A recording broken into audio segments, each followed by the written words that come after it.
Assalamualaikum warahmatullahi wabarakatuh. Bersama saya Heri Sulastri, calon guru penggerak angkatan 7 Kabupaten Banjarnegara. Perkenalkan, untuk fasilitator saya yaitu Ibu Sri Atmina, kemudian pengajar praktik Ibu Yayu Sugiyarti. Berikut ini adalah rancangan tindakan untuk aksi nyata saya. Latar belakang aksi nyata saya adalah murid tidak suka peraturan karena selama ini jika mereka melakukan pelanggaran maka akan mendapatkan hukuman dan cenderung akan mempermalukan dirinya. Adapun tujuan aksi nyata saya, yang pertama, menciptakan murid yang merdeka dan disiplin diri yang kuat. Kemudian yang kedua, menumbuhkan budaya positif di sekolah dengan meyakini nilai-nilai kebajikan universal. Tolak ukur dari aksi nyata ini adalah terbentuknya keyakinan kelas melalui kegiatan kesepakatan kelas yang dilakukan wali kelas dan siswa. Kemudian yang kedua, siswa mampu menerapkan dan menjalankan keyakinan kelas yang telah dibuat. Ini masih tindakan atau langkah-langkah tindakan yang saya lakukan adalah yang pertama, menghadap kepala sekolah untuk menjelaskan pentingnya penanaman budaya positif di sekolah serta meminta izin mendiseminasikan bersama rekan guru. Yang kedua, mengumpulkan rekan guru untuk melakukan diseminasi pemahaman materi budaya positif. Yang ketiga, berkoordinasi dan berkolaborasi dengan wali kelas untuk membuat keyakinan kelas di kelas masing-masing. Yang keempat, memantau, merefleksi, dan mengevaluasi keyakinan kelas yang telah dibuat. Dukungan yang dibutuhkan. Yang pertama, dukungan dari kepala sekolah, rekan guru, serta murid agar tindakan yang telah disusun dapat dilakukan secara lancar dan menyeluruh. Kemudian sarana dan prasarana untuk menumbuhkan budaya positif di sekolah, juga orang tua dalam melakukan budaya positif di rumah. Berikut ini merupakan kegiatan diseminasi di sekolah mengenai pemahaman dan pengalaman budaya positif.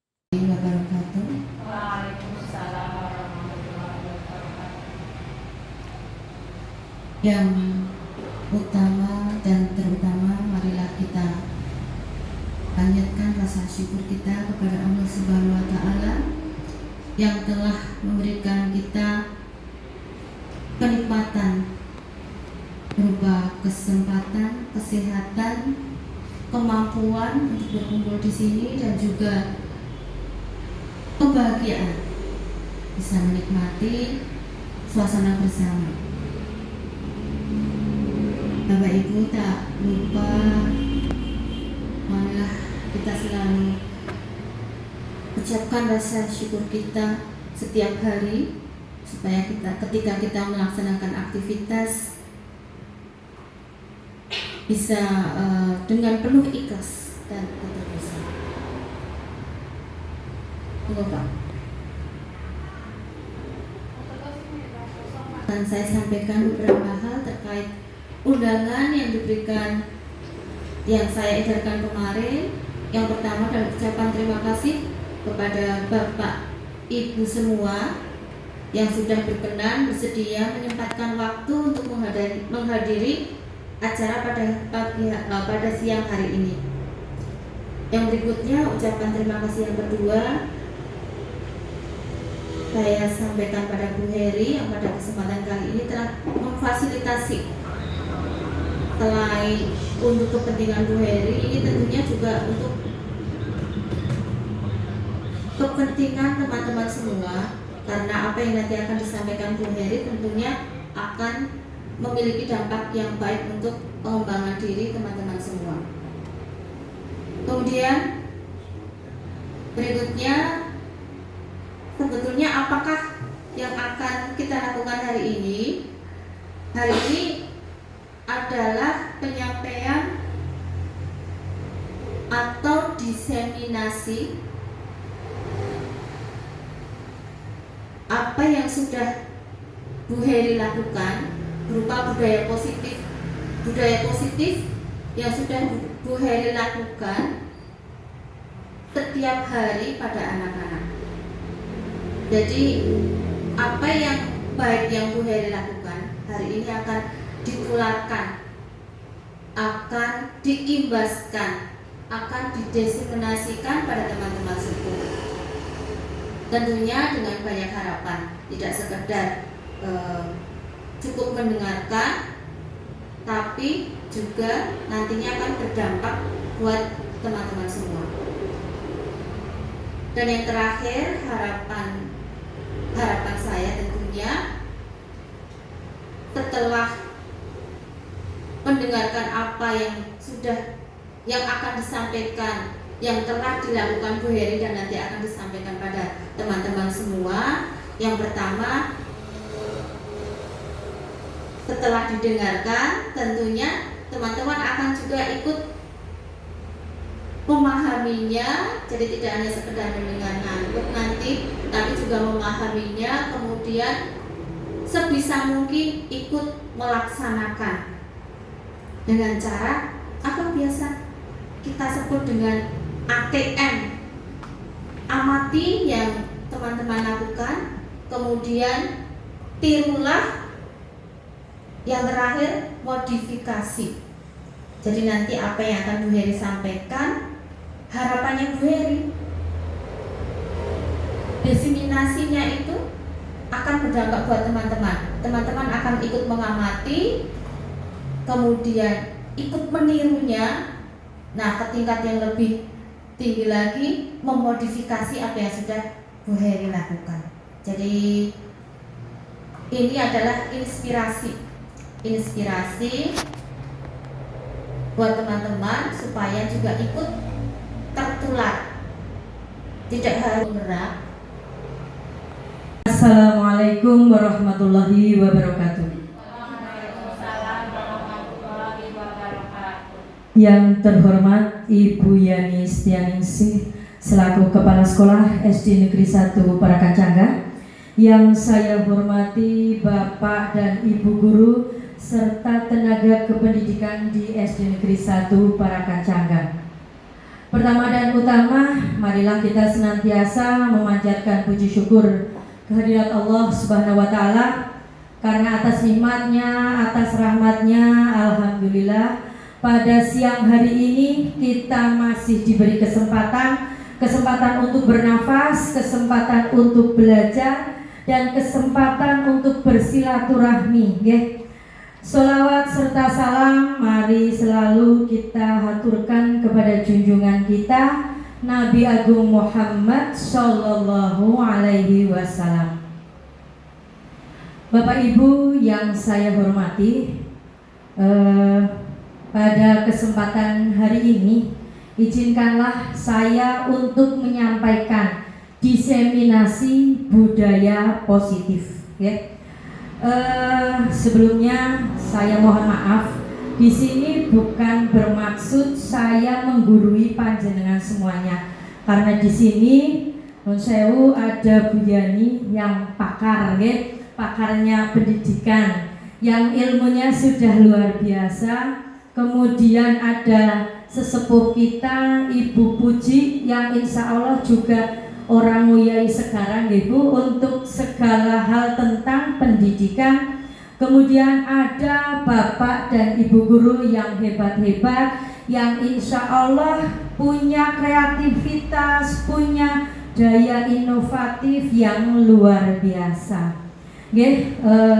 Bapak Ibu semuanya, untuk materi yang akan saya berikan itu sebenarnya hanya sedikit dari pengetahuan yang saya dapatkan di dalam pendidikan calon guru penggerak, di mana di dalam modul yang saya pelajari itu sebenarnya ada 3 modul, dan hari ini yang saya sampaikan adalah modul 1.4, budaya positif, di mana di dalam budaya positif Nanti poin-poin yang akan saya berikan adalah yang pertama, disiplin positif dan nilai-nilai kebajikan universal. Kemudian yang kedua, teori motivasi, hukuman, penghargaan dan restitusi. Kemudian yang ketiga, keyakinan kelas. Yang keempat, kebutuhan dasar manusia dan dunia. Kemudian yang kelima, 5 posisi kontrol. Yang terakhir adalah segitiga restitusi. Baiklah Bapak Ibu, sebelum masuk ke disiplin positif dan nilai-nilai kebajikan, silakan next Pak Bella. Iya, Bapak Ibu lihat di layar ada tangan yang menggenggam, Coba sekarang, mohon maaf, genggamlah tangan Bapak Ibu panjenengan semua. Iya, genggam dengan erat, genggam dengan sekuat tenaga. Kemudian bayangkan ada barang yang berharga yang ada di tangan Bapak Ibu semua, Itu adalah barang yang berharga, barang yang paling berharga. Kemudian tiba-tiba ada seseorang, misalnya ini Bu Ida, ada seseorang yang memaksa Bu Ida untuk membuka tangan. Kira-kira Bu Ida mau apa tidak? Tergantung nopo. Isinya itu barang berharga, barang yang paling disenangi oleh Bu Ida. Tetapi kemudian ada yang memaksa atau mungkin merayu Bu Ida dengan uang 1 juta. Kira-kira Bu Ida mau membuka apa tidak tangannya? Oh, untuk Bu Ida tetap kekeh. Yang lain boleh bulim.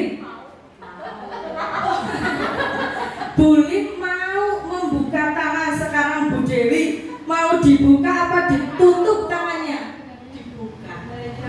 Dibuka. Ya, terima kasih. Ada yang berpendapat dibuka, kemudian ada yang masih kekeh, kayak Bu Ida masih kekeh, walaupun dirayu dengan 1 juta rupiah, walaupun mungkin Bu Ida dipaksa, Bu Ida buka tangannya, ada apa di situ coba? Tapi Bu Ida tetap kekeh untuk menutup tangannya.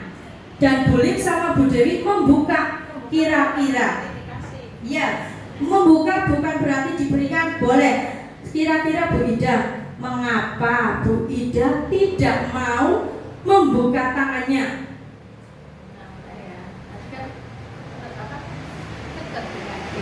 Oh iya, Bu Ida ternyata kekeh dengan pendirian atau prinsipnya Bu Ida, pokoknya barang sing berharga ya orang kena tuh wong lihat. Nah sekarang Bu Dewi mau membuka tangannya. Menurut Bu Dewi, mengapa Bu Dewi mau membuka tangannya?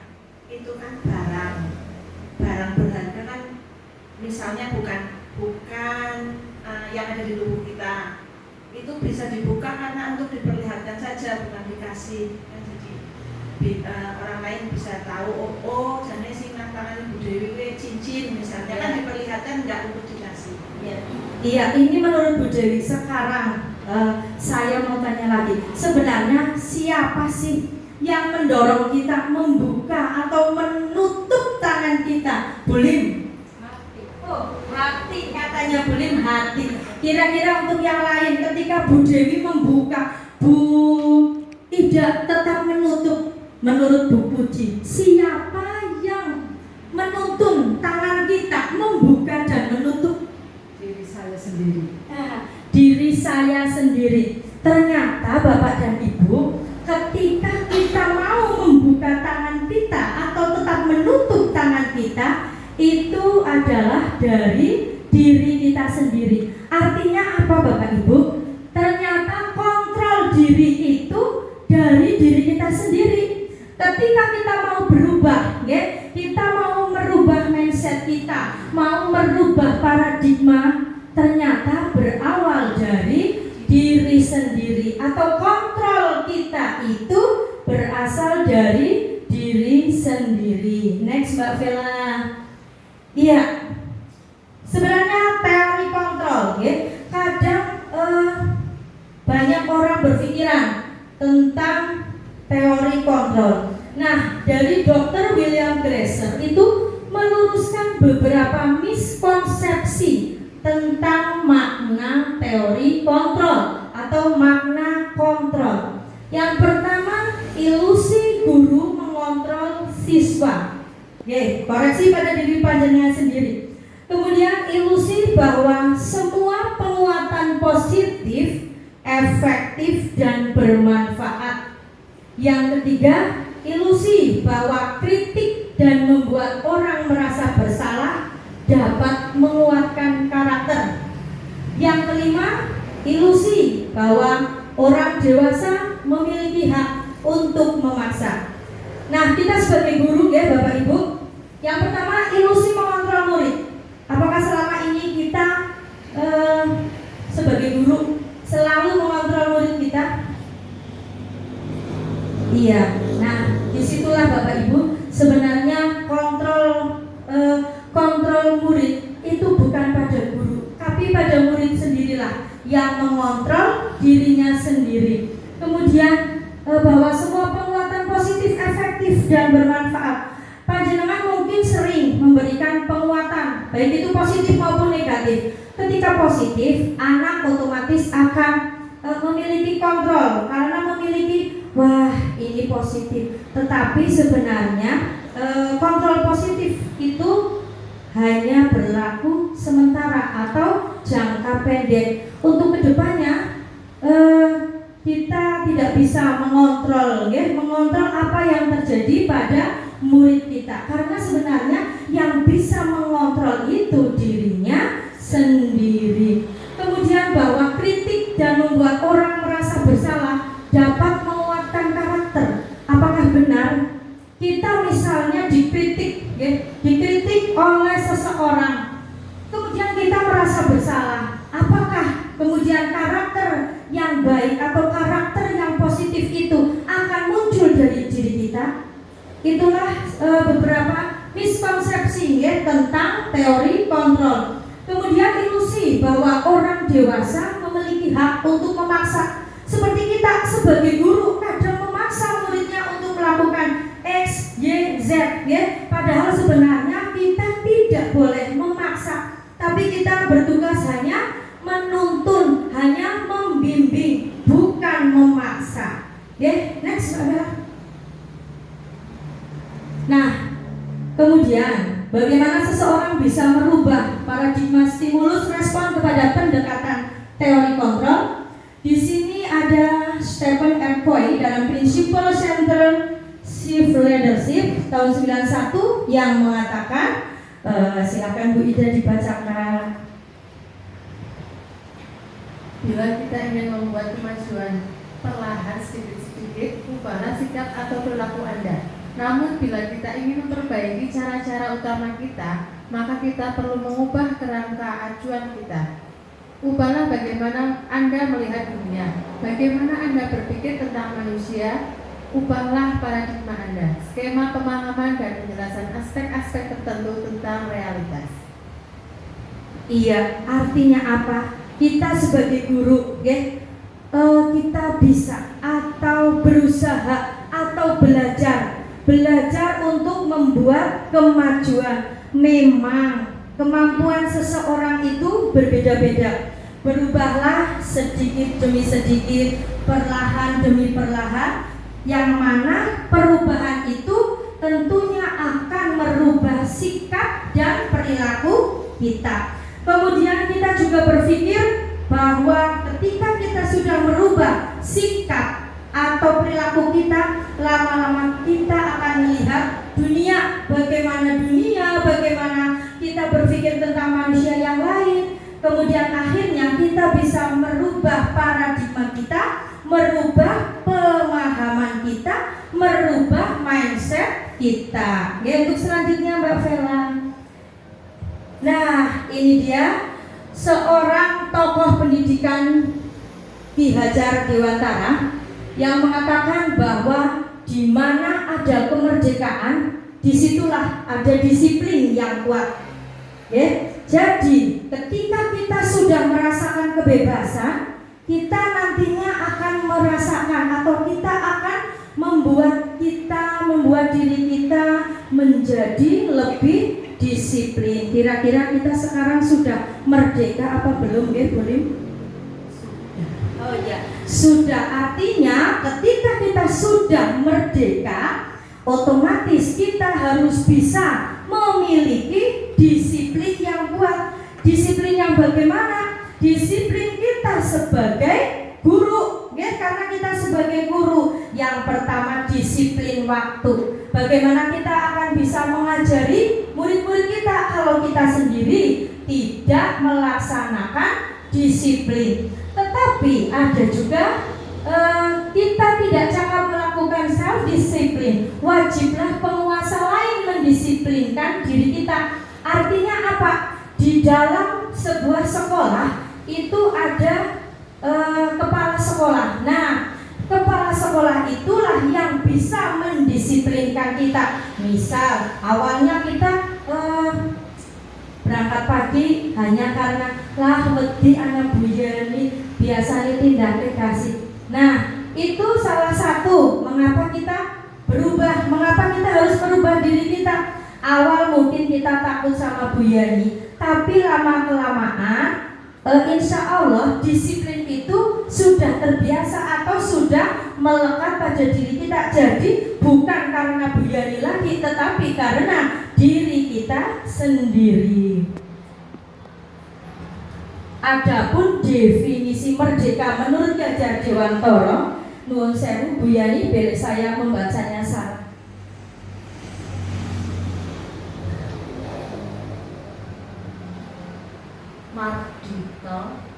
Mardika benar ya? Okay.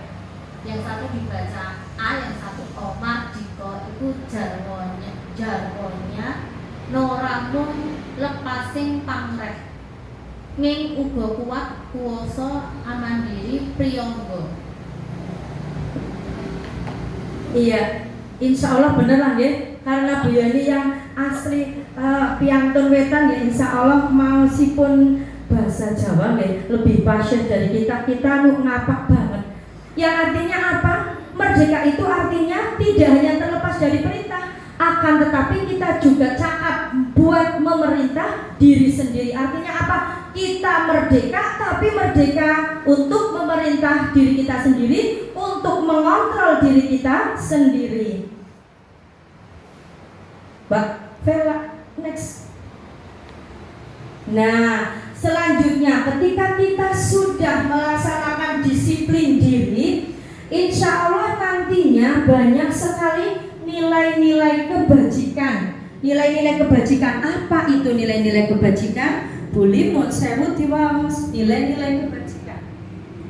Nilai-nilai kebajikan adalah sifat-sifat positif manusia yang merupakan tujuan mulia yang ingin dicapai setiap individu. Iya, nilai positif atau sifat positif manusia. Ya, sifat positif manusia yang bertujuan mulia yang ingin dicapai setiap individu. Saya yakin setiap individu pasti memiliki tujuan mulia, memiliki sifat-sifat yang positif. Lanjut, sifat-sifat positif apa yang ada dari diri kita? Yang pertama ada profil pelajar Pancasila. Ya. Di dalam kurikulum Merdeka kita insya Allah sudah hafal apa yang namanya profil pelajar Pancasila, di mana ada yang kita namakan P5. Bu Uut nuwun sewu, P5 singkatannya nopo nggih Bu Uut?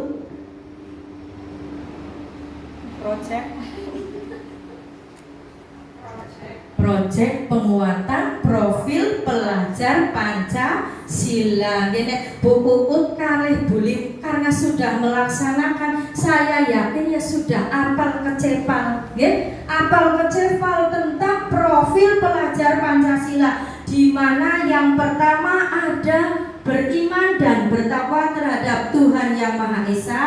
Kemudian yang kedua Bu Uut global. Ya, kebinekaan global, kemudian ada mandiri, ada apa lagi Bu Puji? Oh, lah buatan kena tulisannya Bu Desi yang masih timur, saya yakin jelas. Bergotong royong. Oh ya, bergotong royong. Kemudian ada lagi kreatif. Ya Bapak Ibu semuanya. Oh, satu lagi, bernalar kritis. Untuk profil pelajar Pancasila, insya Allah itu sudah kita laksanakan dalam kehidupan kita, dalam kehidupan pendidikan, ya, pendidikan kita di sekolah kita. Kemudian yang kedua itu ada lagi sikap murid, ya, sikap murid sesuai dengan PYP atau Primary Years Program. Nah, di situ sikap murid yang toleransi, yang memiliki rasa hormat, integritas, mandiri, menghargai, antusias, empati, keingintahuan, kreativitas, kerjasama, percaya diri, dan komitmen, ya. Itu adalah nilai-nilai kebajikan. Kemudian 9 pilar karakter, ya, Indonesia Heritage Foundation. Di situ juga menyebutkan tentang nilai-nilai kebajikan, di mana cinta Tuhan dan segenap ciptaannya, kemudian kemandirian dan tanggung jawab, kejujuran atau amanah, diplomatis, hormat dan santun, dermawan, suka menolong dan gotong royong, percaya diri, kreatif dan pekerja keras. Kemudian ada kepemimpinan dan keadilan, ada baik dan rendah hati, toleransi, kedamaian dan kesatuan. Kemudian di organisasi yang lain ada yang menamakan 5 keterampilan hidup, di mana sikap-sikap atau nilai kebajikan yang bisa kita dapatkan adalah dapat dipercaya, lurus hati, pendengar yang aktif, tidak merendahkan orang lain, memberikan yang terbaik dari diri. Yang kelima itu ada petunjuk hidup. Nun sewu bulim, silakan dibacakan. Petunjuk hidup ada peduli, penalaran, bekerja sama, keberanian, keingintahuan, usaha, keluasan atau fleksibilitas, berorganisasi, kesabaran, keteguhan hati, kehormatan, memiliki rasa humor, berinisiatif, integritas, pemecahan masalah, sumber pengetahuan, tanggung jawab, persahabatan. Iya, itu nilai kebajikan yang lain. Selanjutnya Mbak Vela, yang keenam, proyek nilai-nilai kebajikan. Silakan panjenengan amati dari berbagai macam nilai-nilai kebajikan. Ya, silakan amati. Kemudian panjenengan rasakan atau panjenengan apa ya yang ada di dalam diri panjenengan. Kira-kira ada nilai kebajikan yang mana yang ada pada diri panjenengan? Bu Ida, silahkan dilihat yang ada pada diri Bu Ida.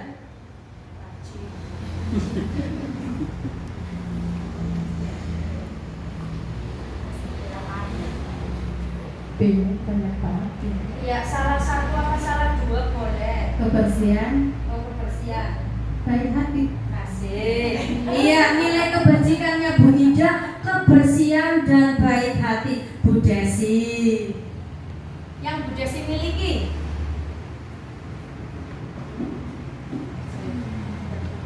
Yang saya miliki toleransi dan rendah hati. Asik. rendah hati, toleransi. Bu Dewi.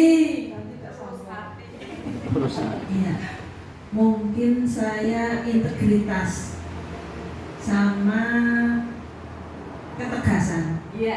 Iya, sip. Yang jelas kita mudeng atau kita paham ya, Bu Dewi memiliki integritas dan ketegasan. Kemudian Bu Puji, monggo dipersani Bu Puji, memiliki nilai kebajikan yang mana? Saya keterus-terangan. Ya, keterus-terangan atau jujur ya, Bu Puji ya, jujur. Tidak jujur-ajur ya. Oke, jangan jujur ajur, tapi jujurlah padaku, ya. Bu Uut, nilai kebajikan apa yang panjenengan miliki?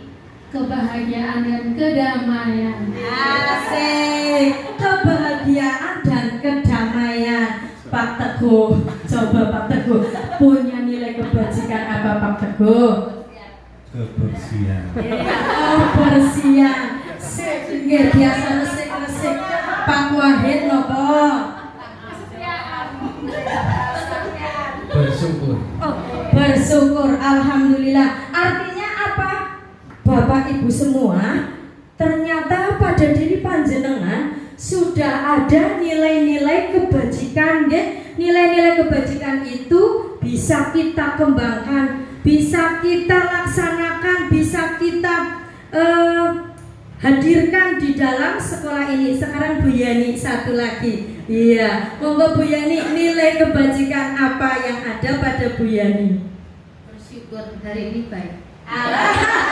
Alhamdulillah, bersyukur dengan satu quotes of the day. Hari ini baik, iya, alhamdulillahirabbil alamin. Ya, kemudian, ya Bapak Ibu semuanya, ini adalah dokumentasi budaya positif yang sudah saya lakukan di dalam kerja kelompok. Panjenengan bisa mengamati di situ saya ketika melaksanakan kerja kelompok ada yang di dalam kelas dan ada yang di luar kelas. Kemudian yang kedua, budaya positif lagi adalah berjabat tangan ya Bapak Ibu. Insya Allah panjenengan semua ketika putra putri atau ketika murid-murid panjenengan mau pulang, insya Allah selalu melaksanakan ya jabat tangan. Jabat tangan itu juga merupakan salah satu budaya positif ya, budaya sopan santun. Selanjutnya di dalam upacara ya, upacara itu juga budaya positif, di mana budaya itu bisa melatih kemandirian, bisa melatih rasa percaya diri dan tanggung jawab. Selanjutnya, nah ini adalah budaya religius. Budaya religius yang sudah saya laksanakan di dalam kelas adalah menghafalkan surat Al-Waqiah setiap hari. Kemudian untuk hari Jumat saya melaksanakan menghafalkan atau membaca surat Al-Kahfi.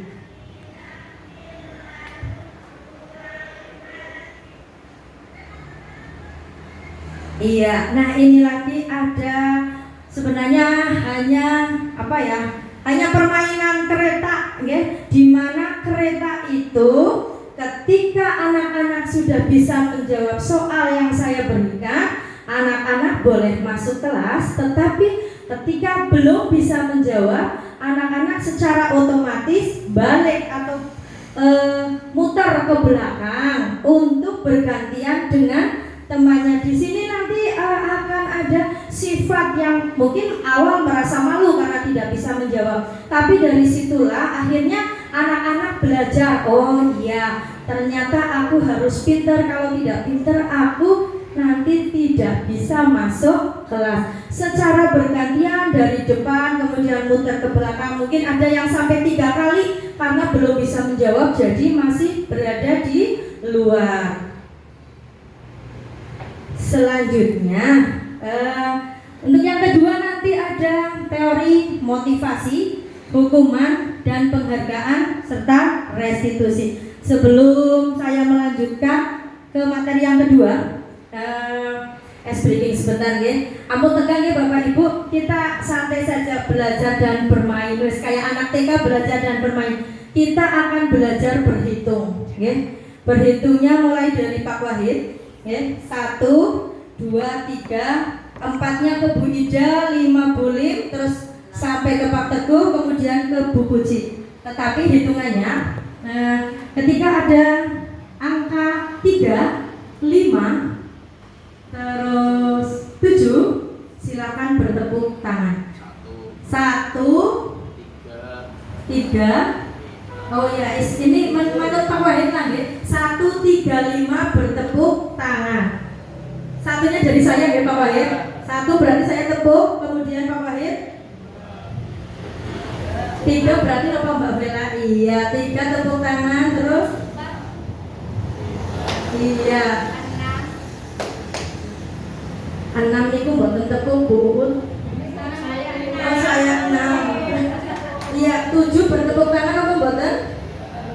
Iya, 135 nggih. 135 saja, enggak usah pakai 7 dan sebagainya nggih. 135. Berarti sekarang dimulai dari Bu Ida satunya. 1 2 6 7. Balik ke Bu Yani. Ya, sekarang siap dulu semuanya. Yang saya silakan putarnya nanti sampai ke Bu Dewi terus Bu Yani lagi ya. Pak Wahid. Nggih, Pak Wahid 1. Tapi saya tidak akan menyebutkan angka 1. Nggih. Saya menyebutkan angka 10. Lanjut. 11 tepung apa mboten Pak Wahid? Karena belakangnya 1 silakan tepuk. Iya, kalau belakangnya 1 tepuk ya. Nggih. 10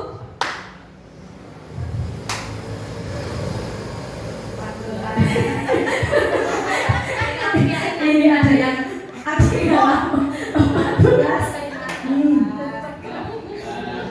16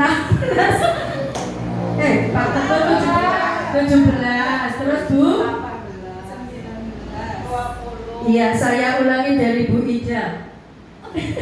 belum sudah tepuk. Oke. Saya mulai dari angka 12. Saya 12 Bu Ida. Tepuk nomor tidak? Iya.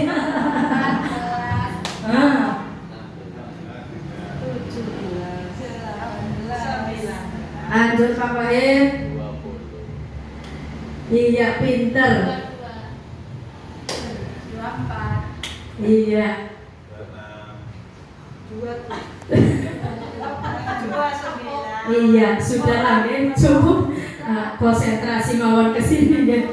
Sedikit es breaking lagi biar panjenengan tidak ngantuk atau mungkin bisa diberikan kepada murid-murid ketika anak-anak mungkin sudah mulai ada anak-anak ada yang tidak konsen ketika kita memberikan pelajaran es breaking sebentar. Lanjut teori motivasi, hukuman, konsekuensi dan restitusi. Untuk yang pertama yaitu 3 motivasi, ya 3 motivasi perilaku manusia menurut Diana Gosen dalam bukunya Restructuring School Discipline. Yang pertama adalah untuk menghindari ketidaknyamanan atau hukuman. Kemudian yang kedua untuk mendapatkan imbalan atau penghargaan dari orang lain. Kemudian yang ketiga untuk menjadi orang yang mereka inginkan dan menghargai diri sendiri dengan nilai-nilai yang mereka percaya. Nah, motivasi ini biasanya yang pertama untuk menghindari ketidaknyamanan atau hukuman. Itu biasanya ketika kita melakukan sesuatu karena takut atau karena tidak menginginkan dihukum. Contoh, anak atau muridnya bullying, berangkatnya gasik, rajin mengerjakan PR, itu karena takut sama bullying supaya tidak dihukum sama bullying. Itu salah satu motivasi perilaku manusia. Kemudian yang kedua untuk mendapatkan imbalan atau penghargaan dari orang lain. Nah, niki misalnya murid Bu Uut sing bagus-bagus banget, ayu-ayu banget. Ketika Bu Uut memberikan reward atau penghargaan ya, biasanya motivasi anak-anaknya itu aku mau dapat nilai 100 biar dikasih permen sama Bu Uut. Nah, itu adalah motivasi untuk mendapatkan imbalan atau penghargaan. 2 motivasi di atas itu adalah motivasi yang berasal dari orang lain atau motivasi ekstrinsik. Kemudian yang ketiga untuk menjadi orang yang mereka inginkan dan menghargai diri sendiri dengan nilai-nilai yang mereka percaya. Ini adalah adalah motivasi yang berasal dari diri kita sendiri, di mana kita menghargai diri sendiri. Kita mau berangkat pagi, mau berangkat siang, itu motivasinya bukan karena orang lain, tetapi karena diri kita sendiri, karena kita sudah terbiasa disiplin. Tindaknya jam 7 kirang karena masuknya jam 7. Next Mbak Vira. Nah, kemudian kita tahu yaitu hukuman, konsekuensi, dan restitusi. Yang pertama hukuman. Nah, boleh nuwun sewu diwaos. Hukuman itu apa pengertiannya? Hukuman dilakukan secara spontan atau mendadak, bersifat tidak terencana atau tiba-tiba, bersifat satu arah, bisa berupa fisik atau psikis. Anak akan tersakiti. Konsekuensi segala sesuatu yang sudah direncanakan atau sudah disepakati dan disetujui oleh murid dan guru. Restitusi nanti. Sekarang kita bicara tentang hukuman, ya. Hukuman itu bersifat spontan atau mendadak.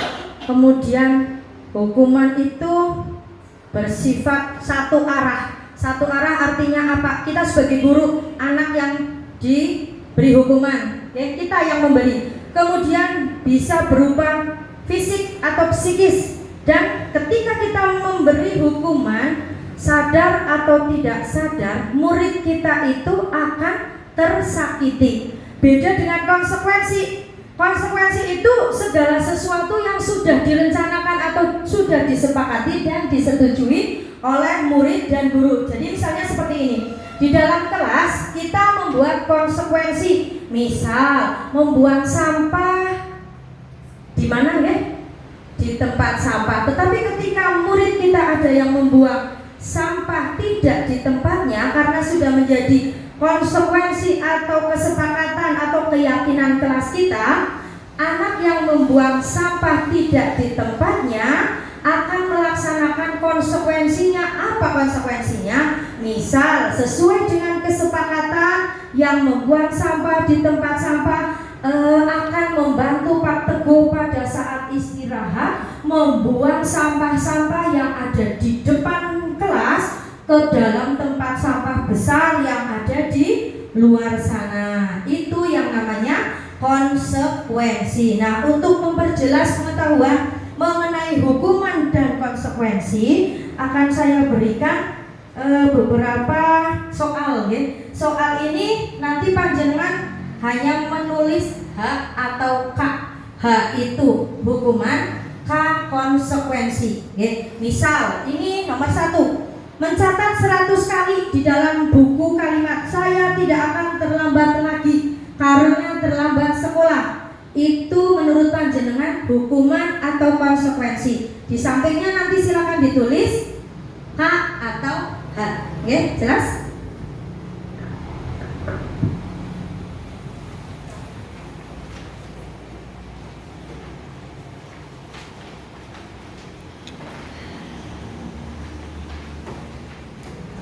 Diberi nama nggak Bu Guru? Oh iya dong.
Sudah selesai Bapak Ibu?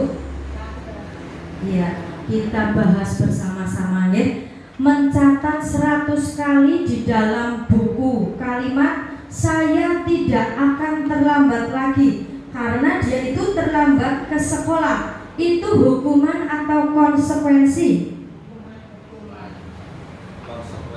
Nah, menurut Pak Teguh itu konsekuensi. Kenapa?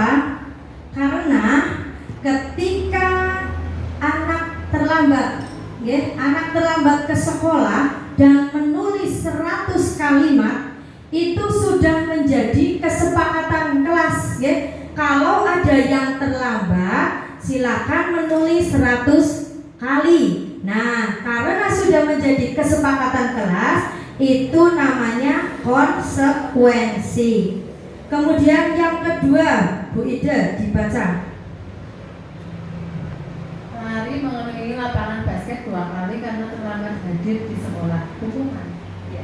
Iya, pinter Bu Ida. Hukuman, ya, karena terlambat hadir, tiba-tiba disuruh lari mengelilingi lapangan basket. Itu namanya hukuman. Bu Desi. Membersihkan coretan yang dibuatnya di meja tulis, konsekuensi.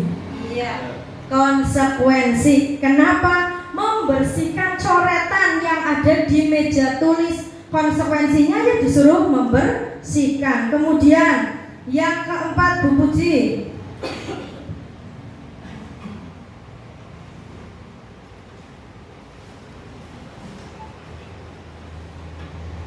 Diminta untuk push up 15 kali karena tidak menggunakan masker sebelum hukuman. Iya, hukuman. Selanjutnya Bu Uut.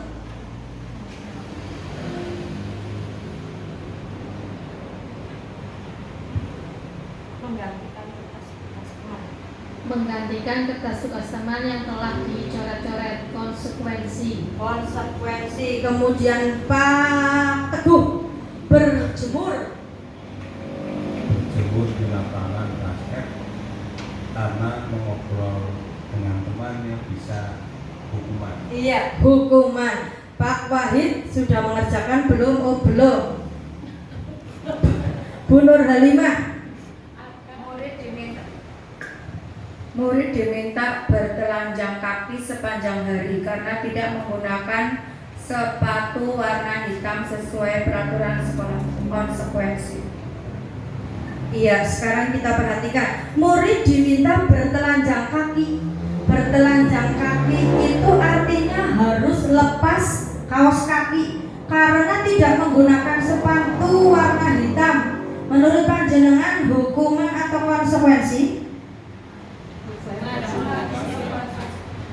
Peraturannya sudah memakai sepatu hitam, dia tidak memakai. Oh iya, peraturannya sepatu hitam. Tapi ketika kita lihat bahwa hukuman itu mengandung psikis, ya, psikis dan fisik atau psikis, ya. Nah di situ mencopot atau melepaskan kaos kaki, ya, itu termasuk fisik, jadi termasuk hukuman. Kemudian selanjutnya Bu Dewi.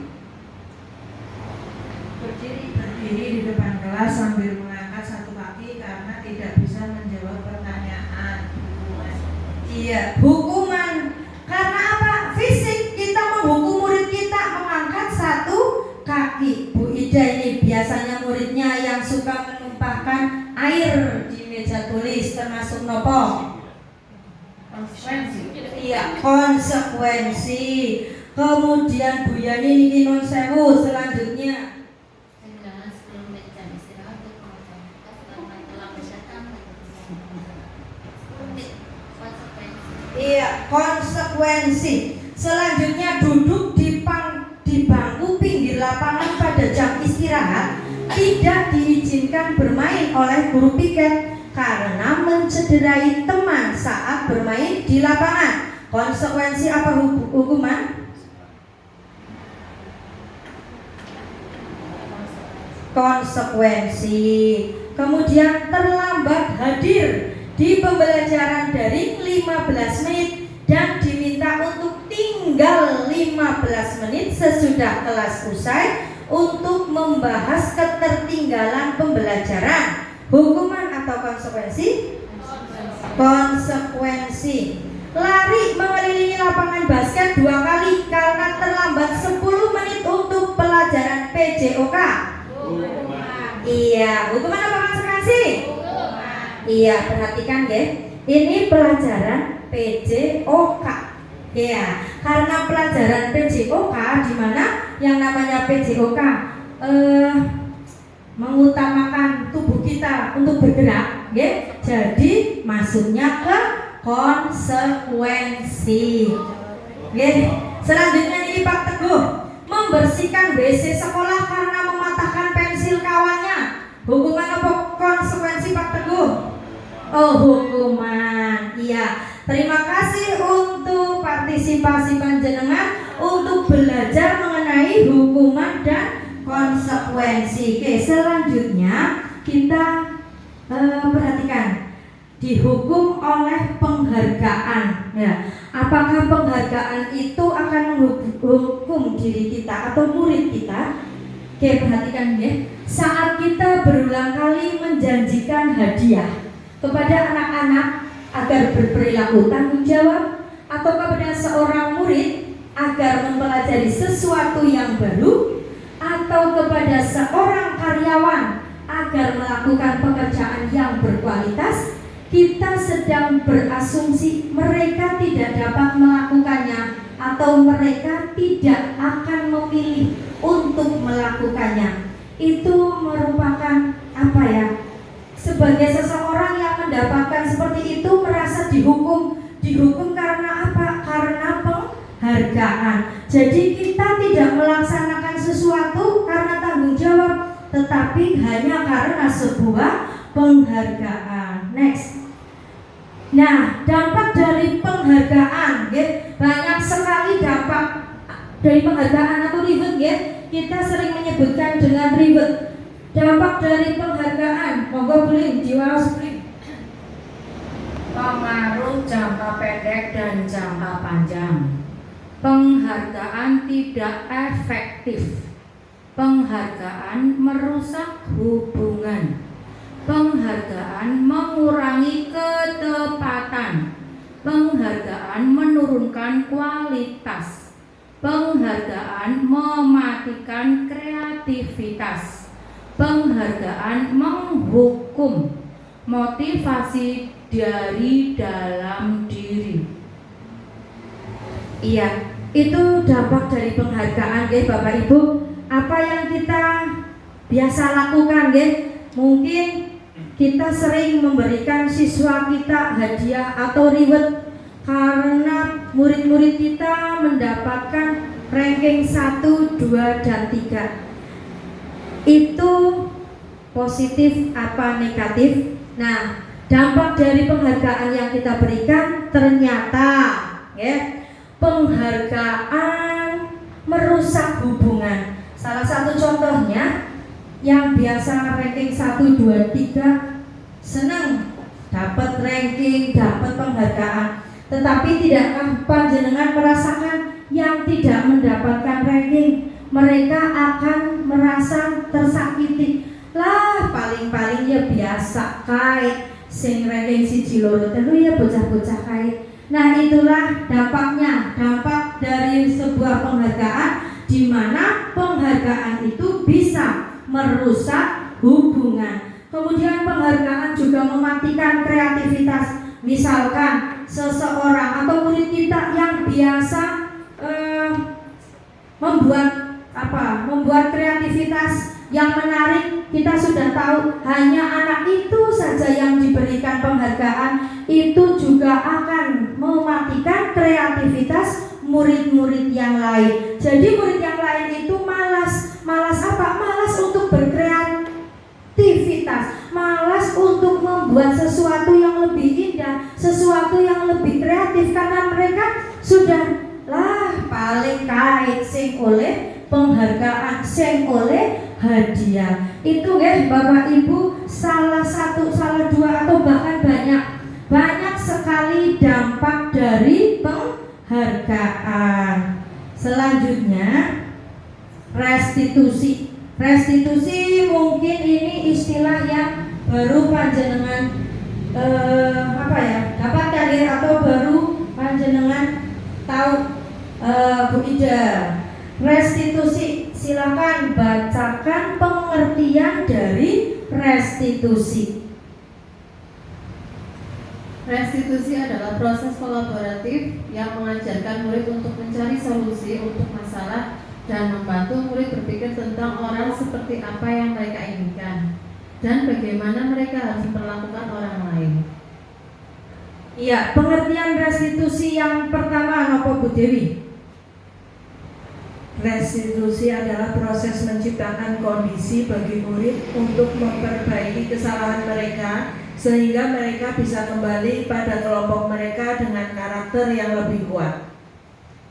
Iya, maksudnya begini ya Bapak Ibu, suatu proses menciptakan kondisi bagi murid untuk memperbaiki kesalahan. Ada seorang murid yang bersalah, ya, jangan langsung dihakimi atau di justice, wes kok salah. Tapi bagaimana caranya kita bisa menanyakan atau mencari alasan mengapa mereka melakukan kesalahan. Kemudian mereka juga diberikan hak atau diberikan penjelasan, diberikan bagaimana caranya agar mereka bisa memperbaiki kesalahan mereka. Nah, setelah itu mereka bisa kembali ke kelompoknya atau mereka bisa kembali ke kelas lagi dengan karakter yang lebih kuat. Mengapa? Karena setelah mereka merasakan, oh iya ternyata aku seperti ini salah, otomatis dari diri sendiri akan akan tercipta suatu budaya positif atau suatu hal yang bisa menguatkan hati mereka untuk memperbaiki kesalahan yang telah mereka lakukan. Kemudian apa saja sebenarnya yang ada di restitusi? Restitusi bukan untuk menebus kesalahan, namun untuk belajar dari kesalahan. Kemudian restitusi bisa memperbaiki hubungan. Restitusi adalah tawaran, bukan paksaan. Selanjutnya boleh. Restitusi menuntun untuk melihat ke dalam diri. Restitusi mencari kebutuhan dasar yang mendasari tindakan. Restitusi diri adalah cara yang paling baik. Restitusi fokus pada karakter bukan tindakan. Restitusi menguatkan. Restitusi fokus pada solusi. Restitusi mengembalikan murid yang berbuat salah pada kelompoknya. Ya, itulah ciri-ciri restitusi. Jadi bukan hukuman ya Bapak Ibu, tapi bagaimana seorang murid ketika melakukan kesalahan, mereka bisa menyadari kesalahannya, bisa mencari solusi terhadap kesalahannya, dan kemudian mereka belajar untuk tidak mengulangi kesalahan, kemudian mereka bisa kembali ke kelompoknya. Selanjutnya Mbak Vela. Iya, yang ketiga kita belajar tentang keyakinan kelas. Keyakinan kelas itu apa? Keyakinan kelas merupakan nilai-nilai kebajikan universal yang wajib diberikan pemahamannya kepada siswa, sehingga dengan nilai kebajikan tersebut akan tercipta budaya positif di kelas dan meningkatkan keyakinan siswa untuk berperilaku sesuai dengan keyakinan yang mereka miliki dengan penuh kesadaran tanpa ada paksaan atau tuntutan dari siapapun. Nah, sekarang mengapa keyakinan kelas? Mengapa tidak peraturan kelas saja? Sekarang saya mau bertanya, mengapa kita memiliki peraturan tentang penggunaan helm? Bapak Ibu ketika berangkat sekolah, menggunakan helm pada saat mengendarai kendaraan roda 2 atau motor. Mengapa panjenengan menggunakan helm? Keamanan. Oh, untuk keamanan. Untuk keamanan apa takut sama Pak Polisi? Keamanan. Iya, untuk keamanan. Kalau untuk keamanan berarti kan kita yakin bahwa kita memakai helm itu untuk keamanan, bukan karena kita takut sama Pak Polisi. Kemudian yang kedua, mengapa kita memiliki peraturan tentang penggunaan masker dan mencuci tangan setiap saat? Oke, untuk menjaga kesehatan. Apalagi kemarin ya, pada saat COVID-19 kita wajib menggunakan masker dan mencuci tangan setiap hari, itu untuk menjaga kesehatan diri kita sendiri, bukan karena kita takut sama ya, kadang kita takut orang nganggo masker mengko ditilang dan sebagainya. Next. Nah, dari hal-hal yang saya sampaikan tadi, nilai-nilai keselamatan atau kesehatan yang kita sebut sebagai suatu keyakinan, ya. Keyakinan yaitu nilai-nilai kebajikan universal yang disepakati secara tersirat dan tersurat, lepas dari latar belakang, suku, negara, bahasa maupun agama. Selanjutnya kita akan belajar lagi bagaimana pembentukan keyakinan kelas, ya. Untuk pembentukan keyakinan kelas yang sudah saya laksanakan, ya, di kelas. Yang pertama, nanti kita akan keyakinan kelas berupa pernyataan-pernyataan universal. Pernyataan keyakinan kelas senantiasa dibuat dalam bentuk positif. Keyakinan kelas hendaknya tidak terlalu banyak sehingga mudah diingat dan dipahami oleh semua warga kelas. Kemudian keyakinan kelas sebaiknya sesuatu yang dapat diterapkan di lingkungan tersebut. Selanjutnya, semua warga kelas hendaknya ikut berkontribusi dalam pembuatan keyakinan kelas. Next. Prosedur pembentukan keyakinan kelas. Bu Ida, silakan dibaca. Mempersilahkan warga sekolah atau murid-murid di kelas untuk bercurah pendapat tentang keyakinan yang perlu disepakati di sekolah atau kelas. Mencatat semua masukan-masukan pada murid sekolah di papan tulis atau di kertas besar atau kertas ukuran poster, di mana semua anggota kelas bisa melihat hasil curah pendapat. Susunan keyakinan kelas sesuai prosedur pembentukan keyakinan kelas. Ya, lanjut Mbak Vela.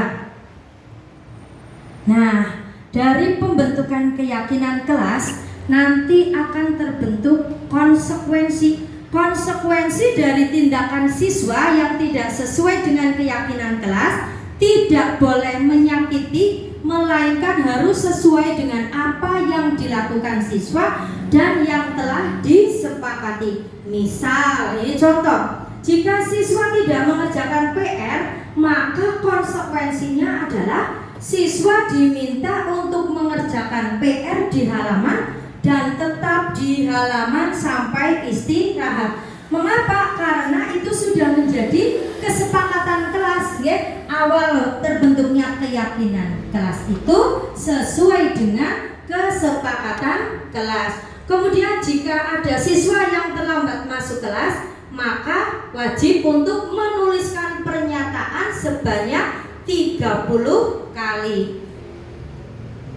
Nah, bagaimana rasanya ketika siswa yang melaksanakan konsekuensi dan bertanggung jawab atau tindakan yang tidak sesuai dengan keyakinan kelas, mereka akan kembali ke dalam kelompok mereka dengan rasa bangga, tidak merasa dikucilkan, tidak merasa tersakiti, tapi mereka bisa kembali ke kelompok dengan rasa bangga.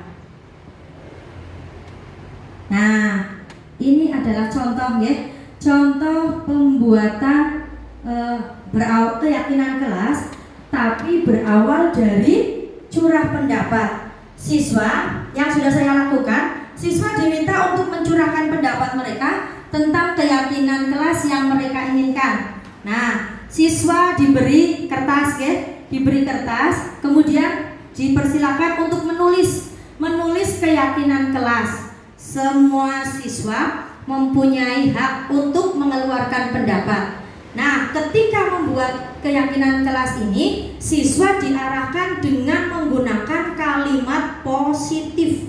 Artinya apa? Jangan ada kata jangan, ya. Jangan terlambat sekolah, tapi berangkatlah sekolah tepat waktu. Atau jangan membuang sampah sembarangan. Tidak menggunakan kata itu, tapi pakailah kata-kata yang positif. Buanglah sampah pada tempatnya. Setelah curah pendapat, ya, kemudian curah pendapat itu bisa ditempel di dinding. Nah, setelah membuat curah pendapat, siswa dari beberapa macam pendapat kita ambil 5, ya, tidak usah banyak-banyak. Kita ambil 5 itu supaya siswa mudah mengingat, kemudian konsekuensinya apa, siswa sendiri yang menentukan. Contoh, di dalam kelas 6 ketika ada anak yang terlambat, terlambat masuk, konsekuensinya adalah menulis surat pernyataan 30 kali. Itu sudah pernah dilakukan, dan awal anak itu memang merasa marah atau jengkel atau kecewa. Tetapi setelah membuat surat pernyataan, karena dia yakin bahwa itu sudah sesuai dengan keyakinan kelas, siswa tersebut merasa enjoy saja. Setelah membuat, dia bisa kembali ke kelompoknya, kembali belajar tanpa ada rasa beban, tanpa rasa tekanan, tanpa ada rasa kecewa, marah, tapi mereka biasa saja. Oh iya, karena sudah menjadi keyakinan kelas. Nah, ini contoh keyakinan kelas 6. Berangkat sekolah tepat waktu, menghormati guru dan teman, berpakaian rapi dan bersih, mengerjakan PR di rumah, melaksanakan piket sesuai jadwal, membuang sampah pada tempatnya. Itu tadi keyakinan kelas, ya Bapak Ibu, keyakinan kelas beserta konsekuensinya. Monggo Bapak Ibu semuanya bisa membuat keyakinan kelas sesuai dengan tingkatan kelasnya masing-masing. Mungkin kelas 1 ya berbeda dengan yang kelas 5, atau berbeda juga dengan yang berada di kelas 6. Selanjutnya Bapak Ibu, kita akan belajar tentang kebutuhan dasar manusia dan dunia berkualitas. Nah, apa sih sebenarnya kebutuhan dasar manusia? Yang pertama, kita butuh untuk bertahan hidup, okay? Yang kedua, kasih sayang dan rasa diterima. Yang ketiga, kebebasan. Kemudian yang keempat, kesenangan. Yang kelima, penguasaan.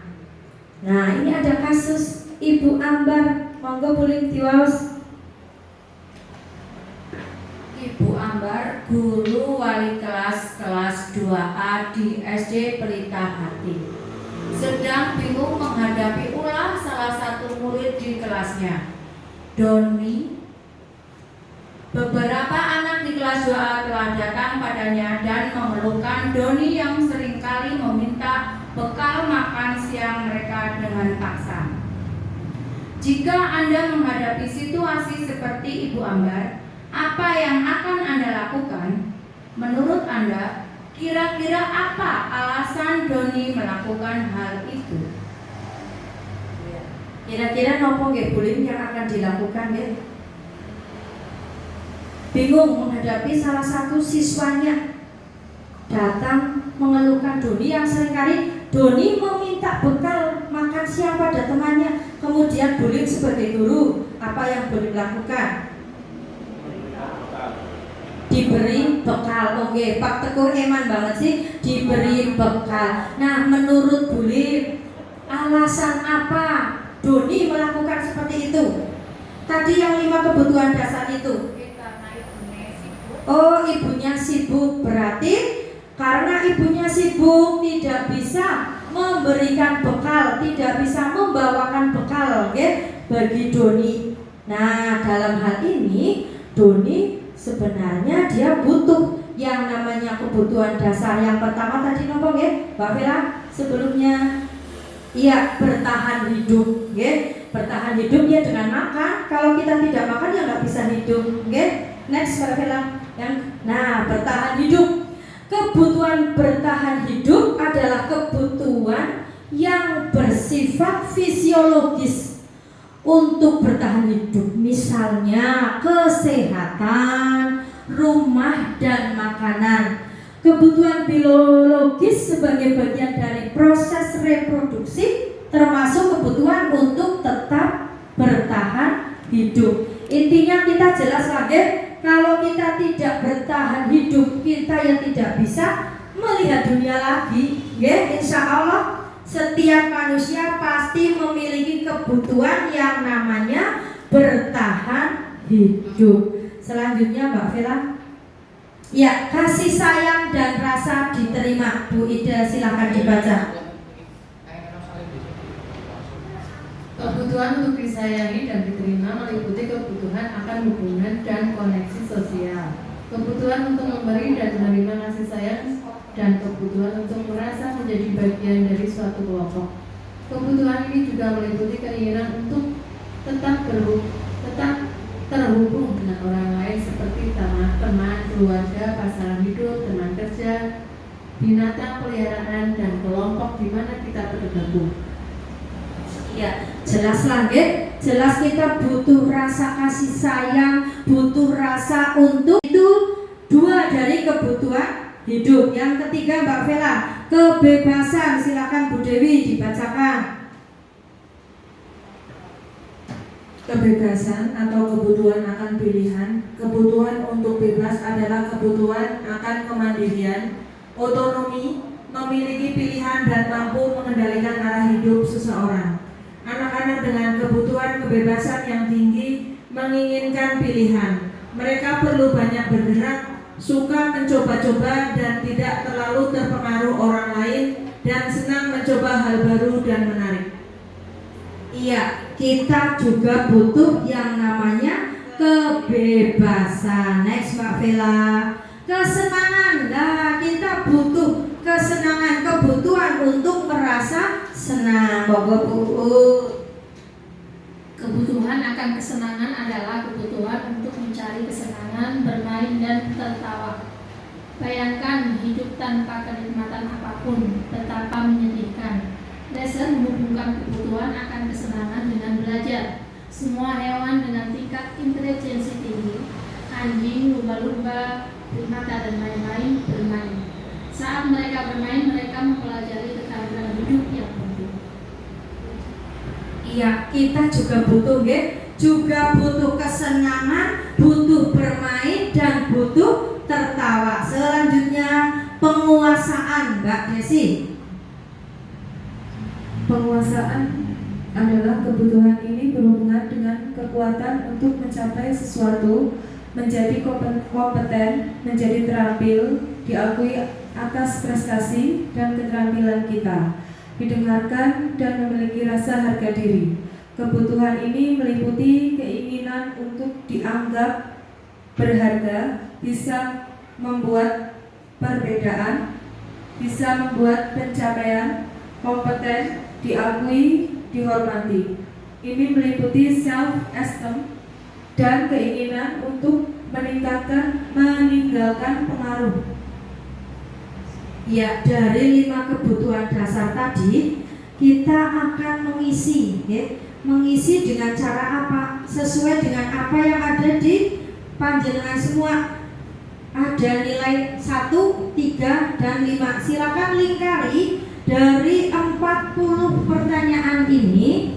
Kalau saya senang berteman, menurut panjenengan itu sangat benar di lingkarin yang nomor 5. Tapi saya senang berteman, caranya boleh lah ora pati ora senang, bisa diisi 3 dan seterusnya. Ada 40 pertanyaan.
Ya, Bapak Ibu silakan diisi, silakan dilingkari. Kemudian nanti dari nomor 1 sampai 10 dijumlah.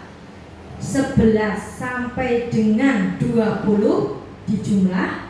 Kemudian 20 sampai 30 juga nanti hasilnya dijumlah. 31 sampai 40 dijumlah.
Di jumlahnya 1 sampai 10 jumlah, 11 sampai 20 jumlah, terus 21 sampai 30 dijumlah, terakhir 31 sampai 40. Oke, Bu Ida silakan dilingkari, mau 5 apa 3 apa 1.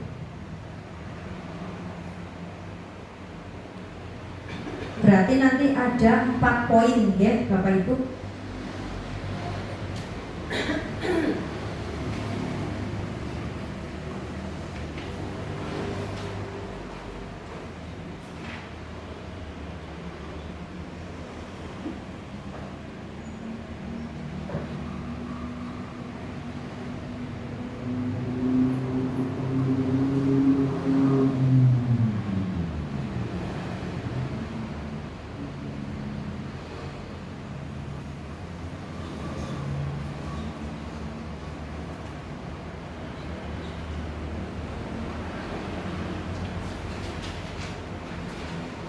Ya, Bu Puji, cepat.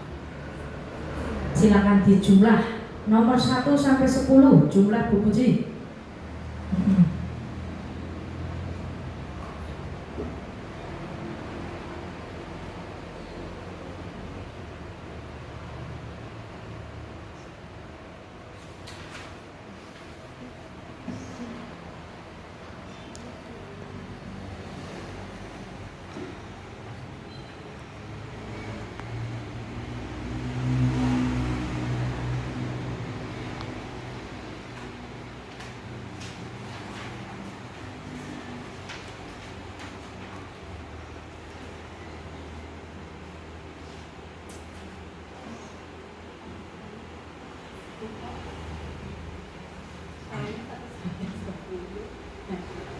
Satu sampai 10 dijumlah, dapat nilainya berapa?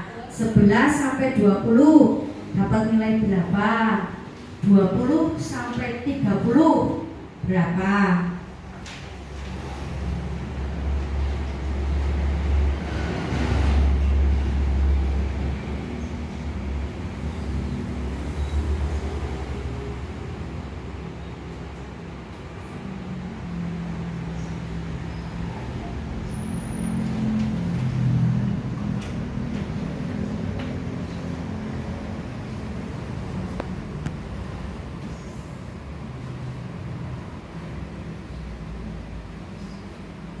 Ya, ini punya Bu Puji sudah selesai. Nomor 1 sampai 10 mendapat 34. Kemudian yang kedua dapat 35, yang ketiga 31, yang terakhir 36. Nah, berarti yang paling banyak adalah 36, nggih. Artinya apa? Kebutuhan Bu Puji yang paling banyak atau yang paling mendasar bagi Bu Puji adalah kebutuhan kesenangan, nggih. Ternyata Bu Puji kurang healing, nggih. Jadi masih butuh kesenangan, nggih, Bapak Ibu semuanya.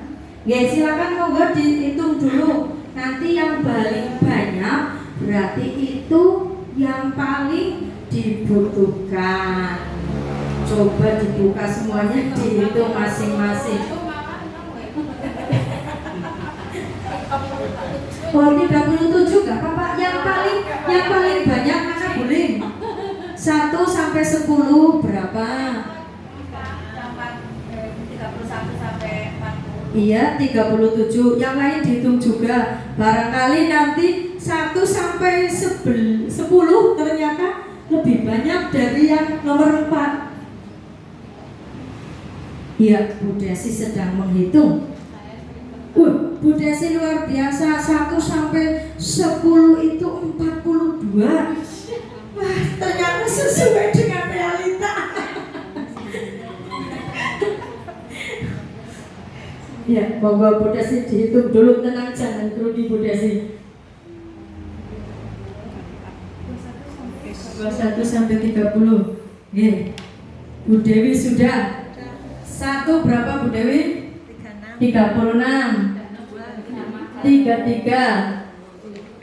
36 sama 34. Berarti sama ya Bu Dewi. Yang nomor 1 36, yang nomor 3 itu 36.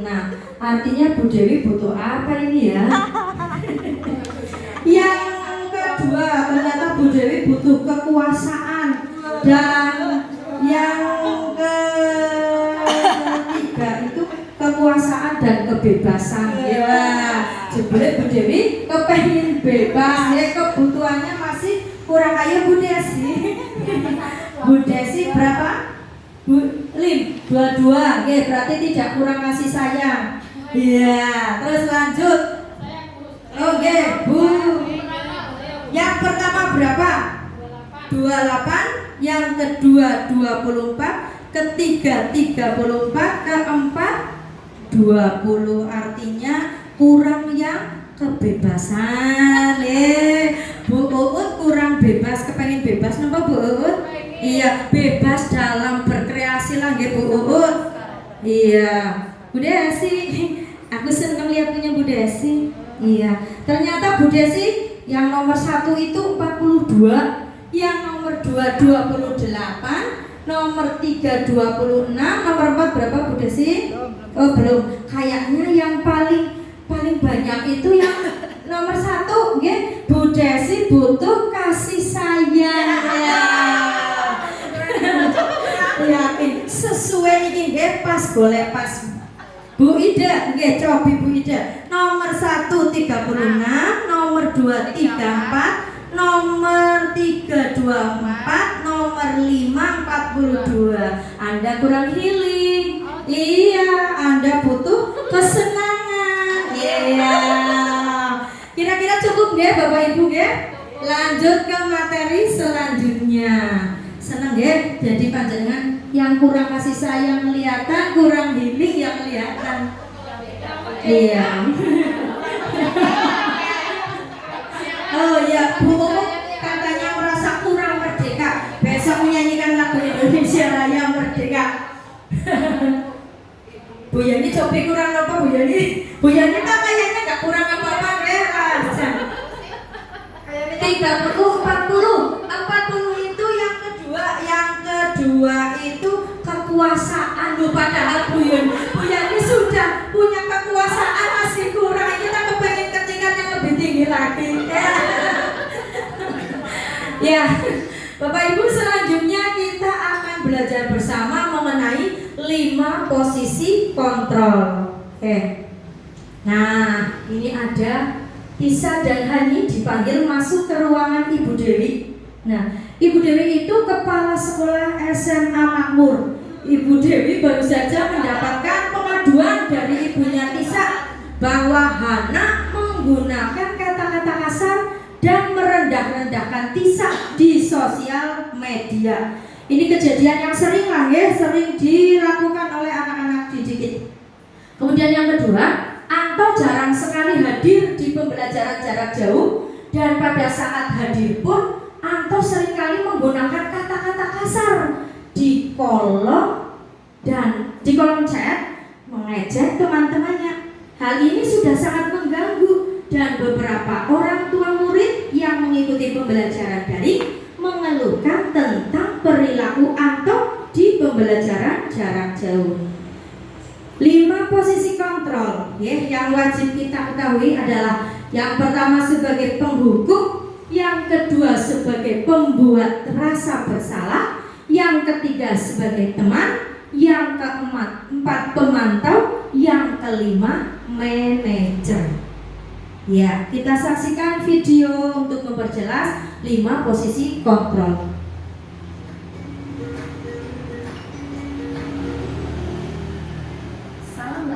Ibu dan Bapak guru hebat. Dalam penerapan disiplin positif restitusi, salah satu program yang dikembangkan adalah 5 posisi kontrol. 5 posisi kontrol dalam restitusi adalah proses perjalanan seorang pendidik agar dapat mengenali dirinya. Pada video kali ini, kita akan membahas tentang 5 posisi kontrol yang dikembangkan oleh Diane Gossen dan contoh penerapannya.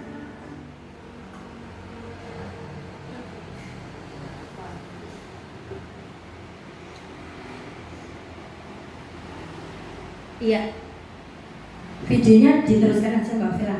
Nanti ketika 5 posisi kontrol.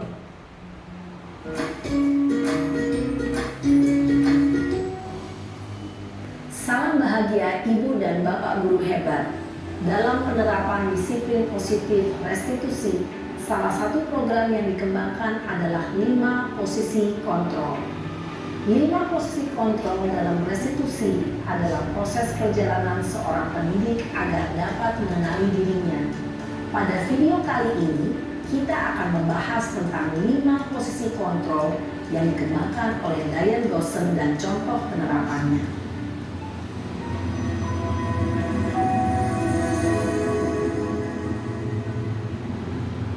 5 posisi kontrol itu adalah 1. Posisi penghukum. 2. Posisi pembuat merasa bersalah. 3. Posisi teman. 4. Posisi pemantau atau monitor. Dan 5. Posisi manajer. Untuk lebih memahami kelima posisi tersebut, mari kita saksikan kasus Naren yang terlambat hadir 20 menit di sekolah dan melihat bagaimana kelima posisi kontrol dalam menghadapi masalah tersebut.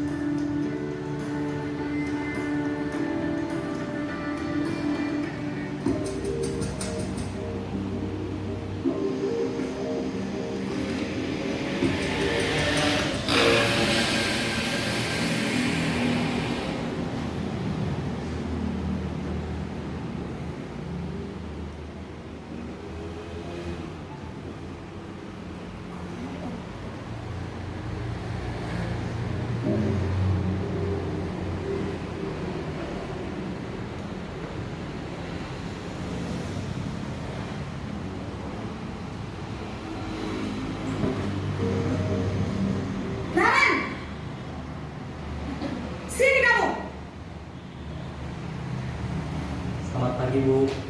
Selalu terlambat. Ya, ini nadanya Bu Guru dengan membentak-bentak, ya.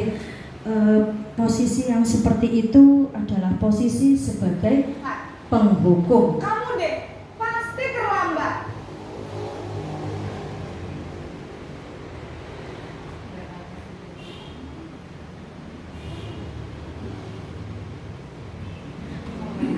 Maaf Bu, saya... Apa coba?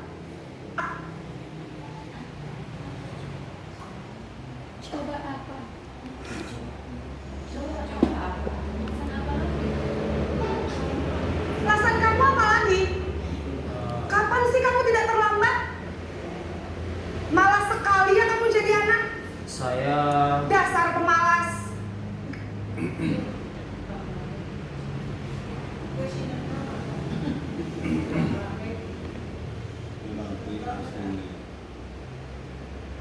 kapok-kapok sih kamu.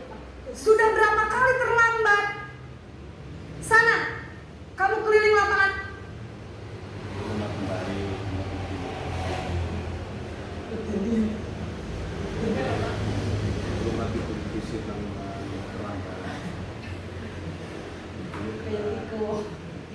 Basket 2 kali. Kenapa saya harus keliling lapangan basket, Bu? Kenapa? Kamu melawan ibu. Berani-beraninya jawab sudah terlambat.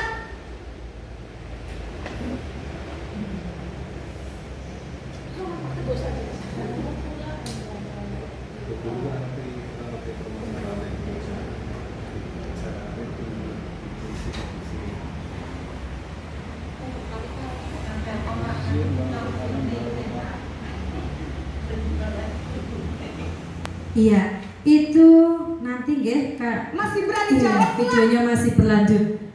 Sekarang keliling lapangan basket 5 kali sekalian.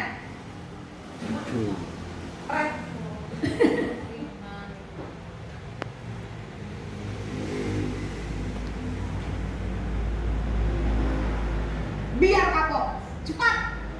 Pergi sana ke lapangan basket.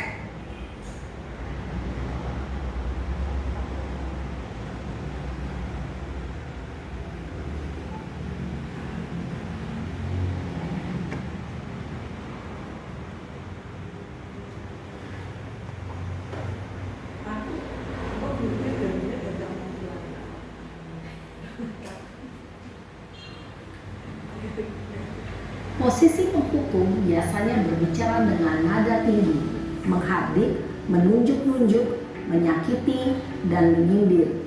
Hukuman bisa berupa fisik maupun psikis. Ibu dan bapak guru hebat.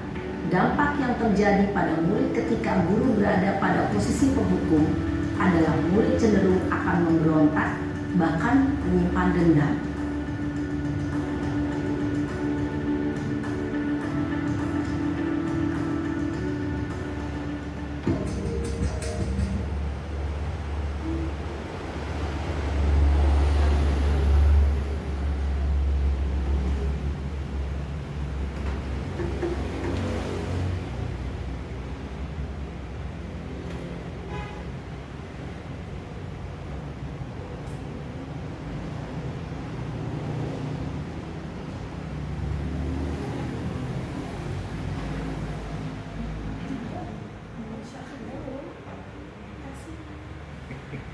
Ya, yang kedua itu 5 posisi kontrol yang kedua yaitu sebagai pembuat rasa bersalah, ya.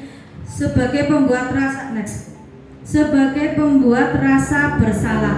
Pada posisi ini biasanya guru akan bersuara lebih lembut. Kalau tadi penghukum dengan nada yang keras, kalau pembuat rasa bersalah itu dengan suara yang lembut. Membuat rasa bersalah akan menggunakan keheningan yang membuat orang lain merasa tidak nyaman, bersalah, atau rendah diri. Kata-kata yang keluar dengan lembut akan seperti ini. Ibu sangat kecewa sekali dengan kamu. Lembut, tapi ada faktor kecewa. Nah, menusuk kata Bulim. Kemudian ada, berapa kali Bapak harus memberitahu kamu ya? Lembut, tapi di situ ada penekanan berapa kali. Kemudian ada juga, gimana coba kalau orang tua kamu tahu kamu berbuat begini. Nah, kata-kata itu membuat orang atau membuat siswa menjadi pembuat rasa bersalah kita, yang menyebabkan anak tersebut menjadi memiliki rasa bersalah. Kemudian yang ketiga, next, ya, posisi sebagai teman. Pada posisi ini guru tidak akan menyakiti siswa, namun kita berusaha mengontrol murid melalui persuasi. Posisi teman pada guru biasanya ada yang bersifat negatif, ada yang positif. Positif di sini berupa hubungan baik yang terjalin antara guru dan murid. Guru di posisi teman menggunakan hubungan baik dan humor untuk mempengaruhi seseorang. Misalnya, ayo bantulah demi Bapak ya, atau ayo ingat tidak bantuan Bapak selama ini. Kata-katanya lembut, terus membuat siswa merasa bisa nanti membuat siswa merasa bersalah, tapi tidak dengan rasa sakit hati. Lanjut Mbak Vela. Kemudian di posisi pemantau. Posisi pemantau berarti itu mengawasi. Pada saat kita mengawasi, kita bertanggung jawab atas perilaku orang-orang yang kita awasi. Posisi pemantau berdasarkan pada peraturan-peraturan atau konsekuensi. Dengan menggunakan sanksi atau konsekuensi, kita dapat memisahkan hubungan pribadi kita dengan murid sebagai seseorang yang menjalankan posisi pemantau. Pertanyaan yang diajukan biasanya, peraturannya apa? Apa yang telah kamu lakukan? Sanksi atau konsekuensinya apa? Itu adalah 5 posisi kontrol. Baru 4. Yang keempat itu pemantau. Kemudian yang kelima, kita berada pada posisi manajer, di mana posisi ini guru berbuat sesuatu bersama dengan murid, mempersilahkan murid mempertanggungjawabkan perilakunya, mendukung murid agar dapat menemukan solusi atas permasalahannya sendiri. Dari 5 posisi kontrol ini, yang paling baik adalah pada posisi manajer. Next Mbak Vela. Untuk yang terakhir, kita akan belajar mengenai segitiga restitusi. Apa sih sebenarnya segitiga restitusi? Nah, di sini di dalam segitiga restitusi itu ada validasi tindakan yang salah, kemudian menstabilkan identitas dan menanyakan keyakinan. Validasi tindakan yang salah, misalnya kamu tentu punya alasan mengapa kamu melakukan seperti itu. Kemudian di dalam menstabilkan identitas, ada setiap orang pasti pernah melakukan kesalahan. Itu kalimat-kalimat yang biasa atau yang bisa kita sampaikan kepada siswa yang melakukan kesalahan. Kemudian kalimat lagi ketika menstabilkan identitas bisa dengan kamu memang bukan satu-satunya yang pernah melakukan ini. Itu salah satu juga mengenai menstabilkan identitas. Kemudian menanyakan keyakinan kelas.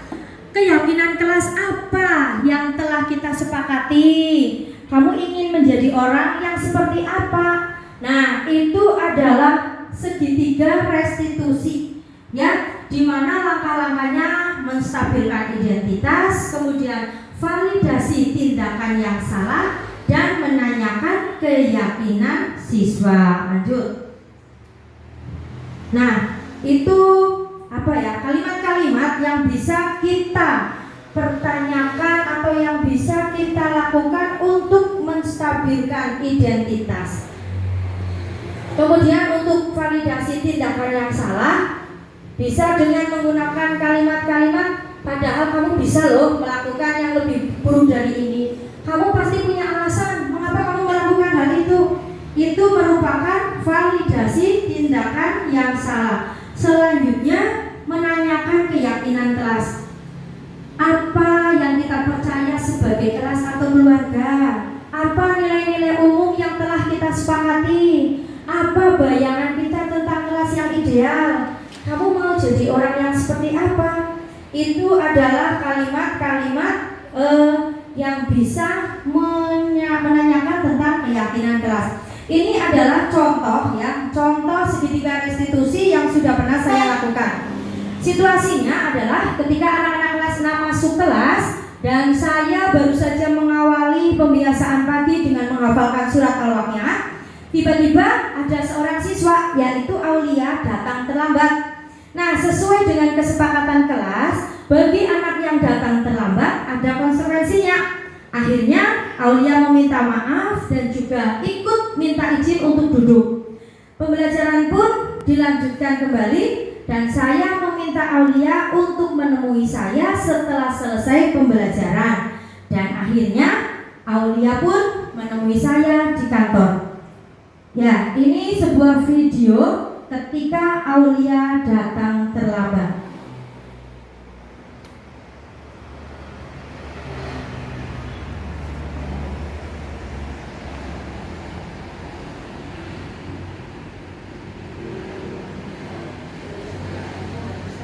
Ya, itu ketika Aulia datang terlambat, kemudian saya tetap mengizinkan Aulia untuk masuk, tetapi setelah selesai pembelajaran, Aulia saya harapkan atau saya wajibkan untuk menemui di kantor. Pertanyaan yang pertama saya tanyakan, mengapa Aulia datang terlambat? Next Pak Bella. Kemudian ada juga situasi atau persoalan lagi ketika si Kinar tidak mengerjakan PR.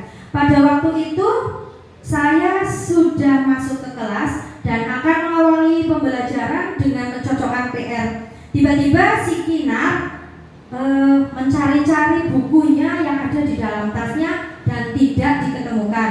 Saya tanya kepada Kinar, mengapa Kinar mencari-cari buku? Dan Kinar pun menjawab, ternyata Kinar tidak mengerjakan PR.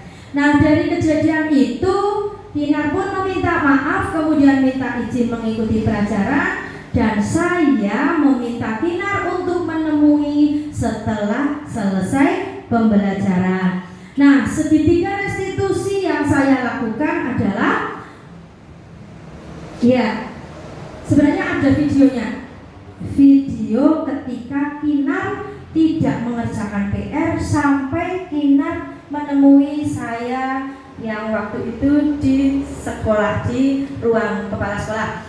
Pertama saya juga menanyakan mengapa Kinar tidak mengerjakan PR. Alasannya tidur terlalu malam karena bermain game. Kemudian saya tanyakan juga selanjutnya Kinar akan melakukan apa? Oh, ternyata Kinar akan berjanji tidak akan bermain game lagi, akan menaati keyakinan kelas. Selanjutnya saya juga tanya, berarti apa sih sebenarnya yang sudah Kinar lakukan, atau keyakinan kelas apa yang sudah Kinar langgar? Nah, dari situlah atau itulah yang dinamakan segitiga restitusi. Yang pertama tadi dengan menanyakan, menstabilkan identitas, kemudian validasi tindakan yang salah, dan selanjutnya menanyakan keyakinan kelas. Ya. Bapak Ibu semua sudah 6 poin pada budaya positif yang telah saya berikan. Semoga bermanfaat untuk Bapak Ibu semuanya. Kedepannya silakan apa yang sudah saya terapkan, kalau menurut Bapak Ibu itu baik, ya, silakan ditiru, silakan dikembangkan lagi sesuai dengan apa yang sudah saya berikan pada kesempatan kali ini. Terima kasih untuk perhatian Bapak dan Ibu semuanya. Mohon maaf atas segala kesalahan. Saya akhiri untuk aksi nyata, ya, atau untuk diseminasi dari budaya positif pada siang hari ini. Mari kita mengucapkan hamdalah bersama-sama. Alhamdulillahirabbil alamin. Mohon maaf atas segala kesalahan. Billahi taufiq wal hidayah. Wassalamualaikum warahmatullahi wabarakatuh.